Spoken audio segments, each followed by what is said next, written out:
Replenishment at Inventory Transfer Order o ITO. Ito ang pag-receive ng technician ng mga materyales gamit ang TMS app. Tandaan, bago makita at ma-receive ng technician ang mga materyales mula sa replenishment or ITO, kailangang ma-process muna ito ng logistics team sa WMS app o PDA. Para simulan ang replenishment o ITO, pindutin ang Replenish Notice icon. Dito makikita ang listahan ng materyales na i-receive ni technician. Paalala, ang R sa simula ng code ay nangangahulugan na replenishment transaction ito. Kapag T naman, ito ay transfer o ITO.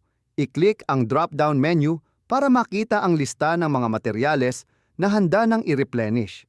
Kapag nasa warehouse na, i-click ang arrival. Pagkatapos, i-click ang confirm. At kapag natiyak na natanggap na ang mga materyales, i-click muli ang confirm. Pirmahan at i-click ang confirm. Pagkatapos nito, makikita sa screen ang operate successfully. Dito na nagtatapos ang proseso ng replenishment o transfer. Ito ang makikita kapag completed at confirmed na ang proseso ng replenishment o transfer. Siguraduhing i-check ang inventory ng sasakyan kung natanggap ang mga materyales. Para magawa ito, pumunta sa homepage ng TMS at pindutin ang Inventory button. Sa loob ng inventory, makikita ang mga natanggap na materyales.